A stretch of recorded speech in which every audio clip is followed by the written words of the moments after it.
What is up, Impact Nation? I am your host, Jason, and welcome to another episode of the Anthem of Impact Wrestling Show.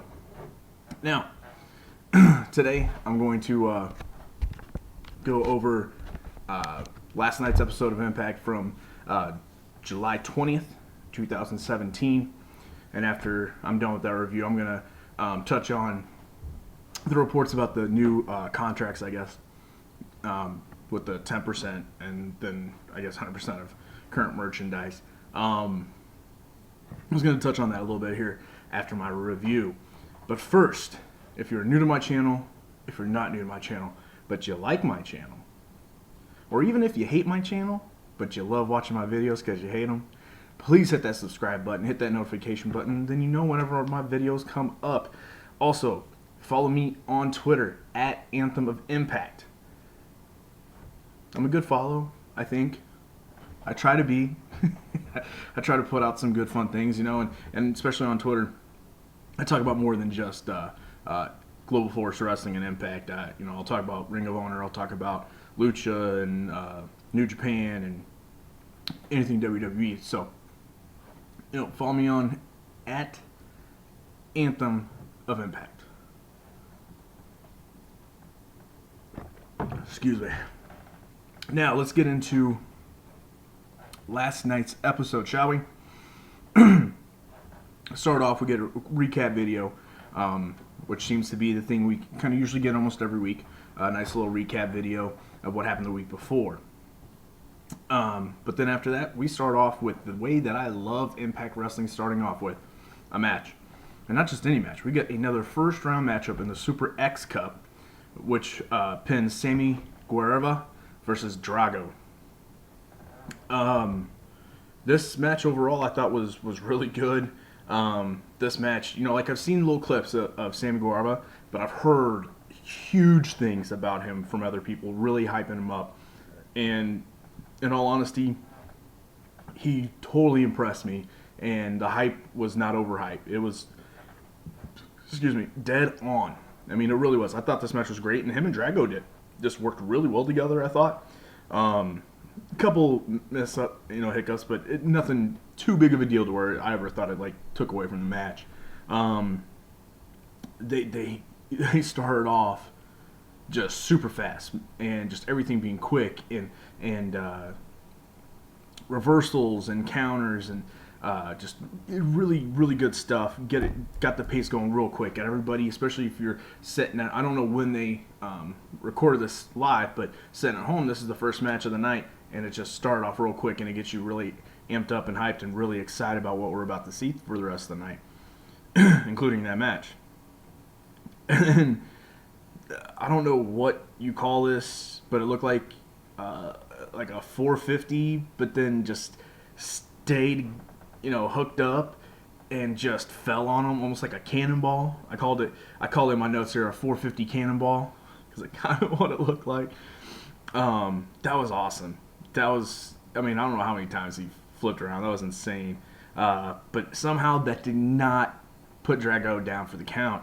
Instead, they come back up and Drago hits a kind of like a running DDT, almost like a running tornado DDT or something like that. And then, of course, Drago does get the win. To be honest, I said it on Twitter. I said it here in my notes. I really hope Impact Wrestling, Global Force Wrestling, signs Sammy Guevara. That dude is money. He's super talented. We don't hear him a whole lot on the mic. We heard him in that little pre-tape thing. But, he seems to just have natural charisma. Whether he has enough to play a character, I don't know. But guys have been able to get off of natural charisma.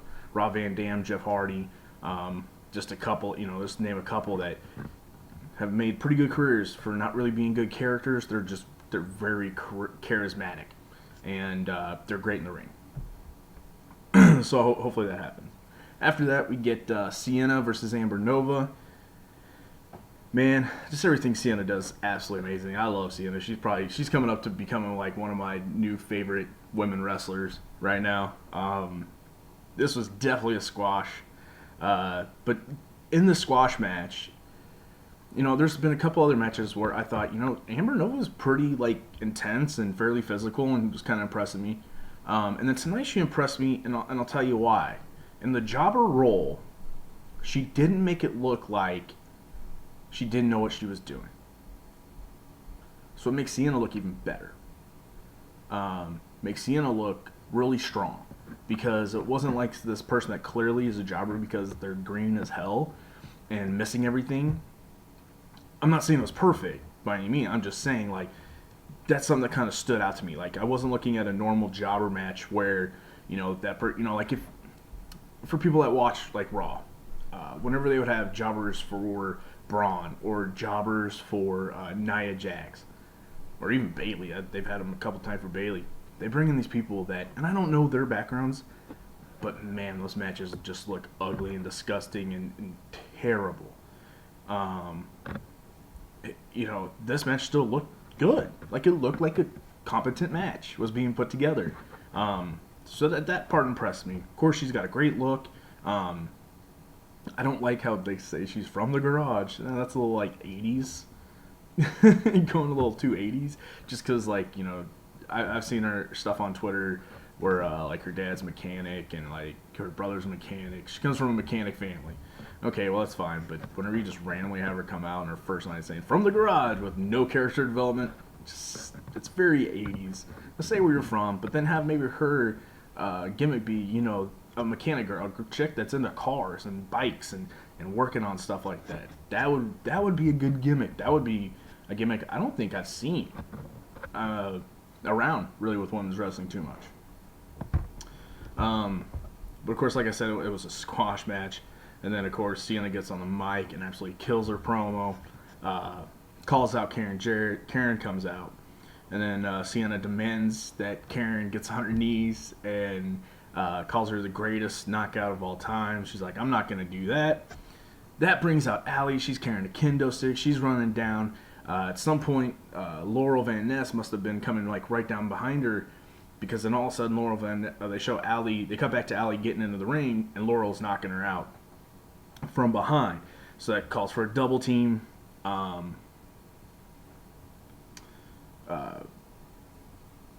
Rosemary then comes out after that. They all start brawling. Sienna and Laurel Van Ness get the upper hand. Karen goes over to try to pull off Sienna by her hair. Sienna turns around, gets right in her face, looks like she's going to attack Karen, and that brings out the returning Gail Kim. Looked amazing. That was so cool. The crowd actually kind of popped. Gail starts cleaning house, which then leads to Karen announcing that next week on Impact, which I cannot wait for this match, we're going to have a last woman standing match between Rosemary and Sienna for the Unified Knockouts Championship. I can't wait for this match next week. Now, I will say that it seemed a little odd that Gail came out to clean house, but then the title match went to Rosemary. Don't know where they're going out with that. That could be all part of story, setting up something for Gail. I don't know. It just seemed really kind of odd that they would have Gail come out and clear house, and then, hey, this lady's going to get the title shot. It was just kind of odd. Kind of wish that Rosemary would have been the one that cleaned house and then just left it at that. Maybe have Gail come out first, right? Then after that, we get a video of LAX in the clubhouse.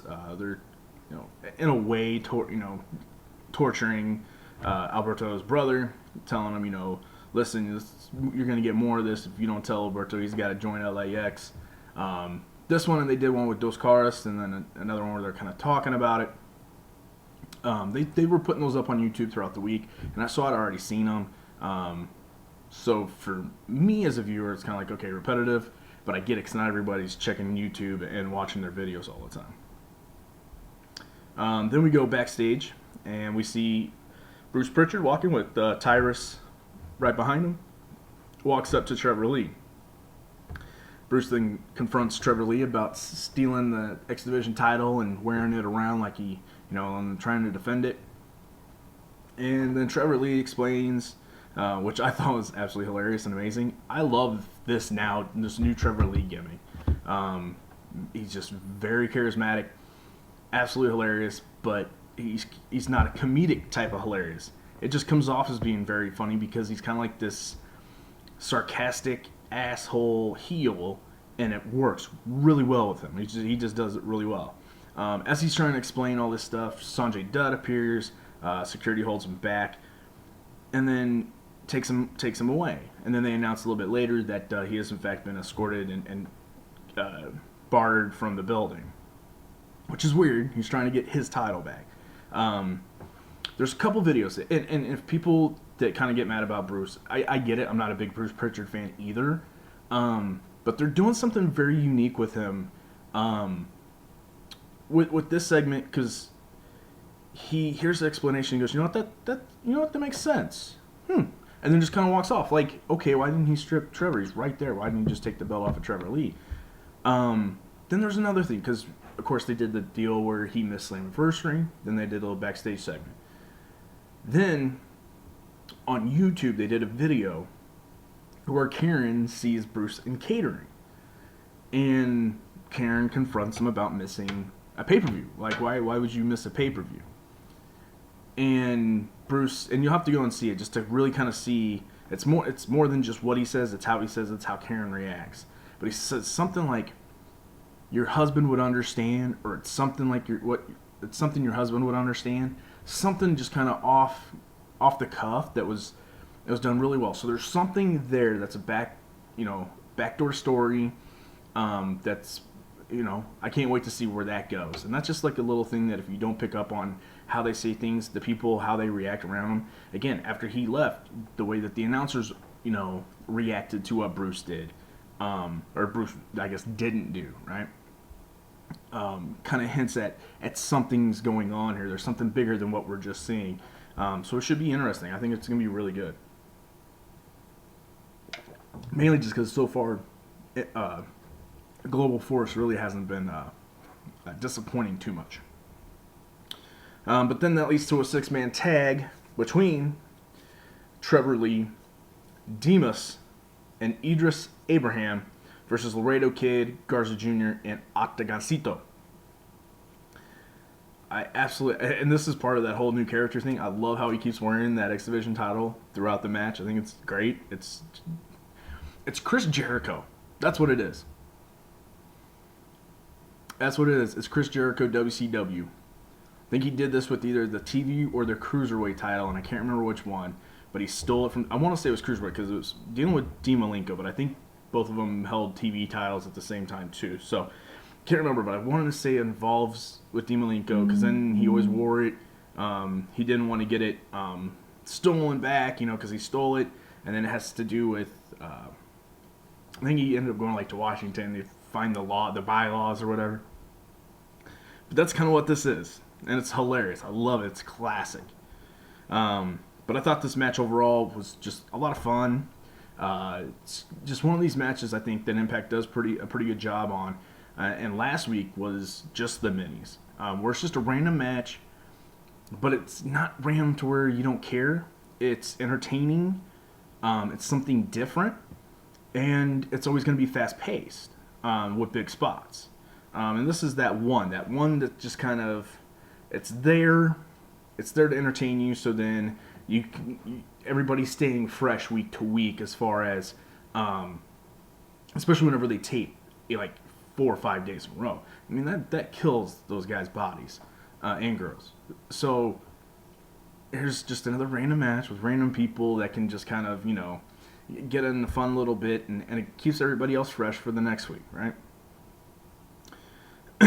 But then we go to, which I thought this final move was actually really cool, where they have Octagoncito up on Garza Jr.'s shoulders, like he's standing on him, and then he just does just splash from the top of it. Can't remember who he did it on, but did a splash and they got the win.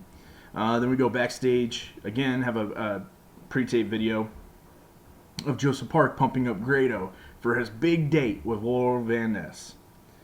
Then of course it continues, and we finally get to see Laurel Van Ness and Grado on a date. And Grado's wearing his ring gear with his fanny pack. Laurel's obviously wearing what she always wears. It was absolutely hilarious, just their interaction. She's so into him. He's not quite into her, but he's like, I just got to get citizenship. There's this oddly long table. It looked like, at first I thought it was maybe like a Taco Bell, just the color scheme. But they had burgers in front of them, and hers was like, I don't know, a 10 stack, like 10 patties on a bun. And of course, due to trick, uh, what do they call it? Man, it's been a long day at work. Now I don't know, camera tricks. Um, they show her like getting ready to take a bite, and they hear a little sound effect, and she finishes the whole thing like a second, and he's like, "Oh, I never thought I'd say this, but for the first time, I'm not very hungry," and goes back and forth. This is exactly what I was hoping for whenever we would get these. Cause like she's trying to taunt him with like pepper. I like it really hot, and she's just like pouring it just all over in the air and on her burger. It's like, oh, you like it hot, huh? Oh, okay, and just absolutely hilarious. Um, some of the highlights of the night for me, just for storyline wise, I thought it was hilarious, really good. Then of course we go back, we get some more LAX videos that we've been seeing. Then we get this match that I was looking forward to, and it did not disappoint. This match, we had a three-way match of Sydal, Low Ki, and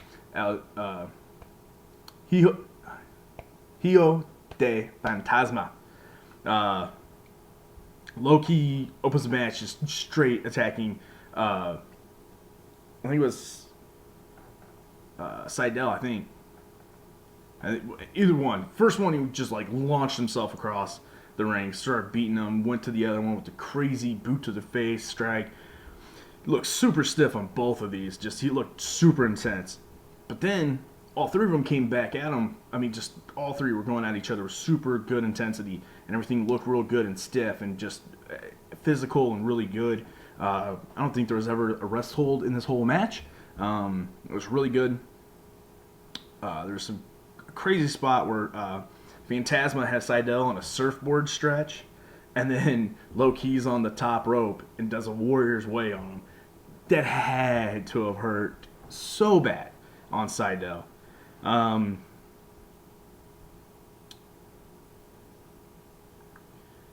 Oh, and then later on to break up the pin. Well, this is actually the final thing. Sorry, I was reading my notes.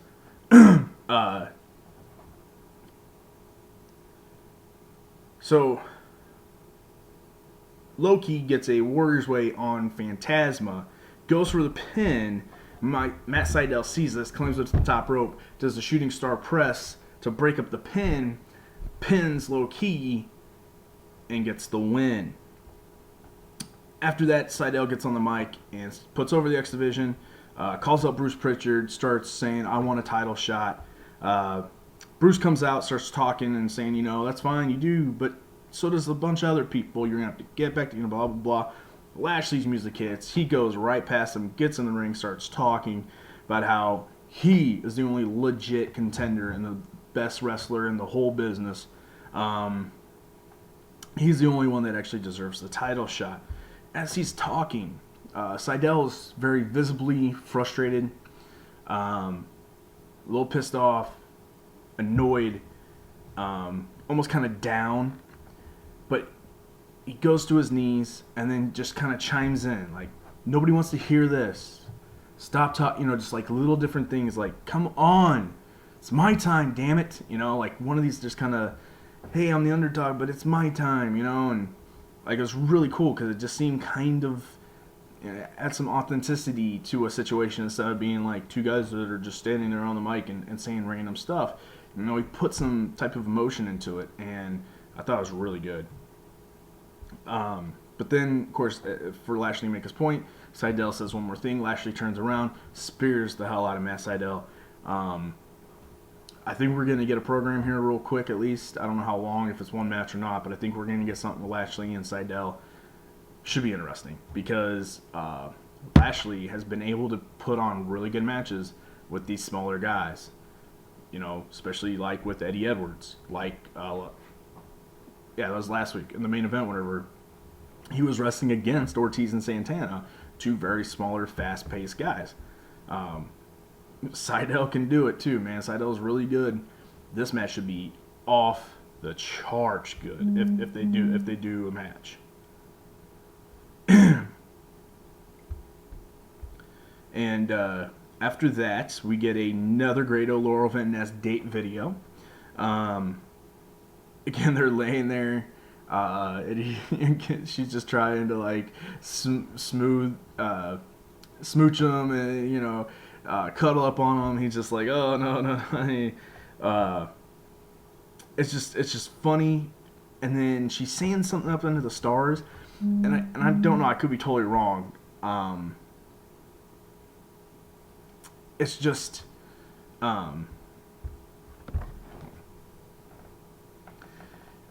sounded like a devil voice, like a really evil, like weird voice. And I don't know, maybe I just overheard something. I'm not sure. And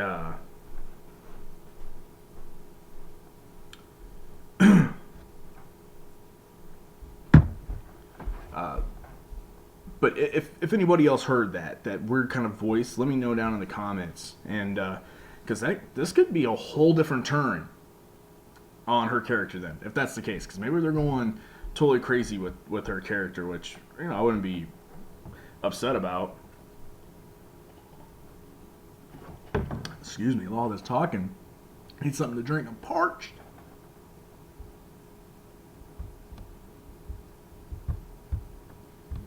And so yeah, like I said, sorry, lost my place on my notes here. Let me know down in the comments if you heard that voice or not. Be interesting to see. Maybe I'm just going crazy myself. I don't know. But then after that, we get basically the main event match of the night. We get Eli Drake versus EC3 versus Eddie Edwards versus Moose.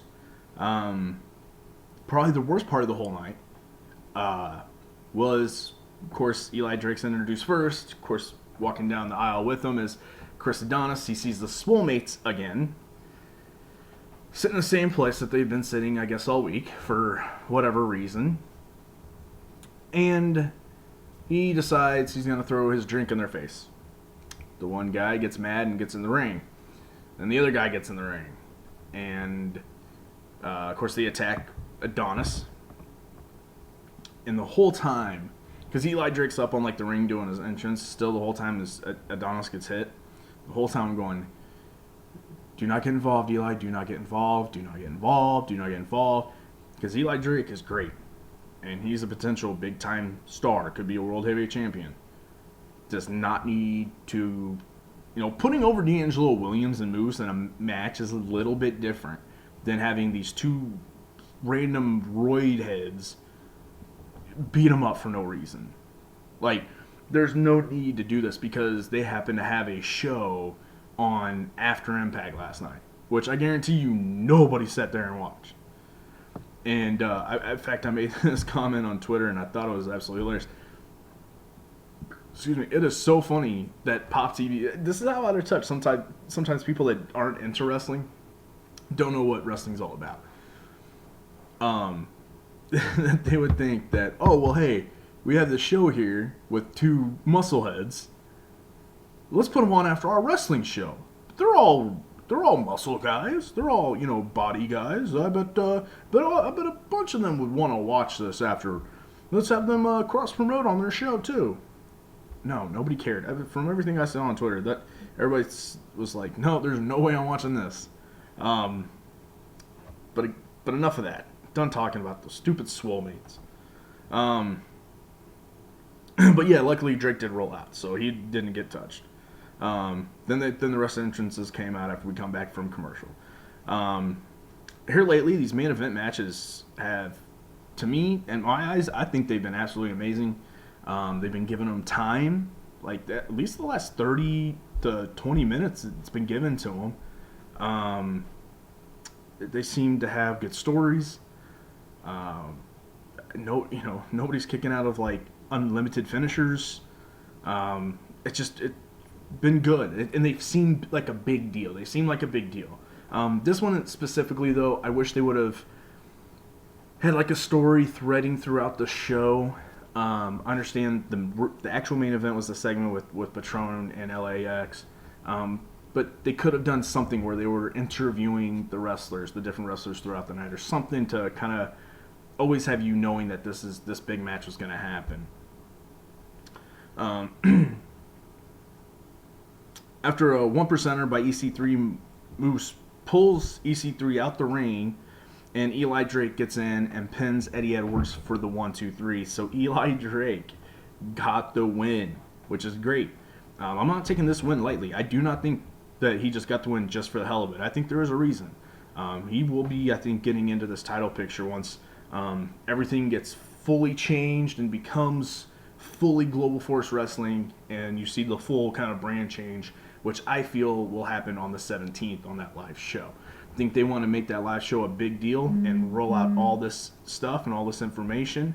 Get the new belts. I have a feeling we might see a couple new title changes, stuff like that. I feel like we're going to get a lot of that stuff.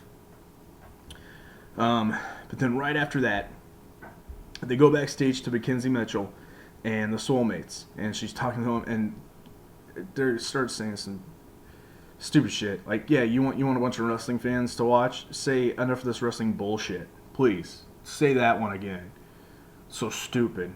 But then the biggest heels in the company make the biggest babyface move and walk in front of the Soulmates as they're in the midst of talking.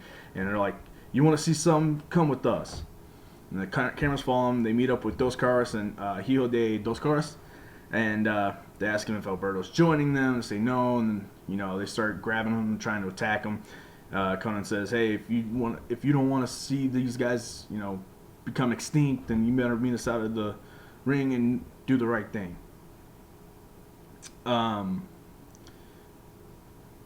So then they go out to the ring. LAX drags them out to the ring. They start beating up his brother first to see if he'd come out from that. And he wasn't coming out yet. Then they start threatening to take off the mask of Dos Caras. That brings out Alberto. Finally, reluctantly, in order to let them, or to have them leave his family alone, he says he'll join, and he puts on the shirt of LAX. Then as soon as they get ready to announce that he is the newest member, he turns around and pulls a DDP from back in the day and starts beating the hell out of LAX. Tears off the shirt, says no. So I'm guessing, he isn't part of LAX. I guess not. I guess he's not part of it. I don't know. I don't know where this story's going. I was kind of waiting for maybe the real new member to come out once he got the upper hand or something like that, but nothing happened. Maybe it still is just Alberto constantly playing a game and swerving even more. I don't know. It's been interesting. The story's been fun to keep track of. I've been having a lot of fun with this. I think their shows have been killing it. I haven't seen any news yet on the ratings from last night. Hopefully it's another new record. We keep this momentum going with all the good news we've been getting all week. Overall, I thought the show was really, really good. The story part of it was a little less this week, outside of the LAX Patron thing, and then of course the Grado thing. But I'm not. Impact isn't necessarily. I think Impact's kind of doing a good job of. They do have some stories as far as gimmick stories, but most of the part, the stories are these guys are fighting for titles and they're good wrestlers, or they're fighting for this tournament and this trophy. So that I think they're doing a pretty good job so far of kind of playing both ways with this.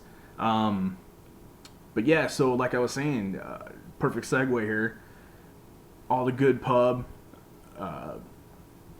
good news this week, get people excited, get some momentum going. And then these dirt sheets have got to come out with something.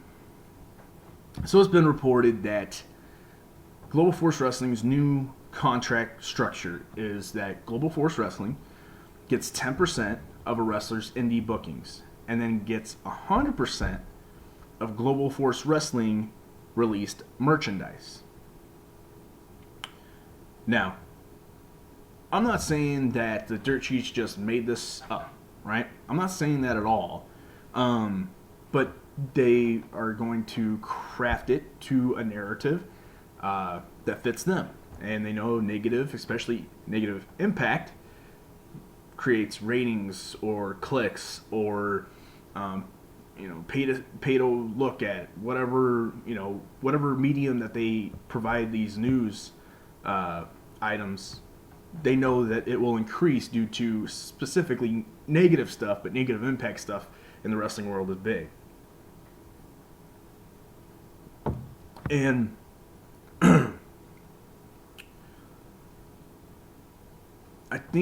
I'm sure it's true. I'll take it at face value. But this is what I think if you actually figure this out, because there's a lot of people wanting to come to Impact. Now, the 10% of indie bookings, I don't see anything wrong with that. Anything wrong with that. Because I'll give you guys a couple examples. They're signing a contract with a big time TV promotion, right? So this is a full-blown promotion. They've got a TV show on national TV all around the world, and you're signing a contract with this company. Now, they are a part-time company because they don't, they're starting to tour now, but they don't tour all the time. I feel it's more of like a situation of like insurance because of things like DJZ. There's been a couple others that have gotten hurt while they're, on an indie date. DJZ probably would be in the midst of all of this X Division stuff. But, he got hurt in Mexico. They had to write him out of a lot of things. I know he's starting to come back, but, and wrestle some indie matches. But, hey, now, thanks to him wanting to go do this indie thing, they're out of being able to make money on him from doing whatever, showing up to these live events maybe. I don't know. So the 10% thing, I don't have a problem with that at all. They're allowing them to go out and still book themselves. They could be total assholes and say, look, no, we only want you to do Impact Wrestling stuff. Or if we send you to AAA or Crash or Noah or somebody else that we have a relationship with. Outside of that, you're not wrestling anywhere because we don't want you to get hurt. And then not get paid. Not get paid whenever they're not working. That's why they can still work. They can get paid. They get their name out. They get the Impact and Global Force name out whenever they're wrestling at these different indie promotions. But yeah, if you look at almost any time that they're booked, there's this little logo underneath their name that'll say, it used to be like TNA, now it'll probably say Global Force Wrestling. So they're using that brand to get them better bookings, to get them higher paid, and to put asses in seats for that promotion. They should get 10% of that. I have no problem with that. Here's the merchandise thing. I have a feeling they might get, Global Force might take 100% of all merchandise sales. I don't doubt that. But I bet you $100, there's different clauses that say, okay, well, you sell this many of this, you get a cut, a hit back of this, or a bonus, or you get whatever, you get a weekly bonus, a monthly bonus, or whatever. We just take all the profit and then we, give it to you guys through different bonuses or whatever. Or Global Force makes merchandise, sells merchandise, takes the money from the merchandise, but still allows guys to go on their own websites and sell their own merchandise, or go to Pro Wrestling Tees and sell their own merchandise, whatever else, and then they get that profit. So I bet there's probably different ins and outs that they're just not reporting on because that would look like, oh, it's just a common sense thing. That's okay, no big deal. But we want to make it a big deal because we need to get clicks, or we need to get payments, or we need to get views, we need to get whatever. I just think that's what that's all about. So anyway, I'm going to get up. It's a Friday. It's almost beer 30. So Anyway, hope you guys liked the video. Hope you guys are loving Global Force Wrestling and Impact right now. I know I am. You can go back and check out my videos that I did yesterday, talking about the possible new signees. Of course, Johnny Mundo and Taya doing the live events here in August. The Paige and Alberto Del Rio stuff, all that stuff I did yesterday. You can go check that out. I also did a unboxing video yesterday for Pro Wrestling Crate, where I got this amazing British Bulldog shirt, right? You can see my reaction whenever I pulled this out of the box if you go look at that video. Also, like I said, follow me on Twitter at Anthem of Impact. Love to see you guys follow me and interact. It's always fun. Again, please hit the subscribe button, hit the like button, hit that notification button.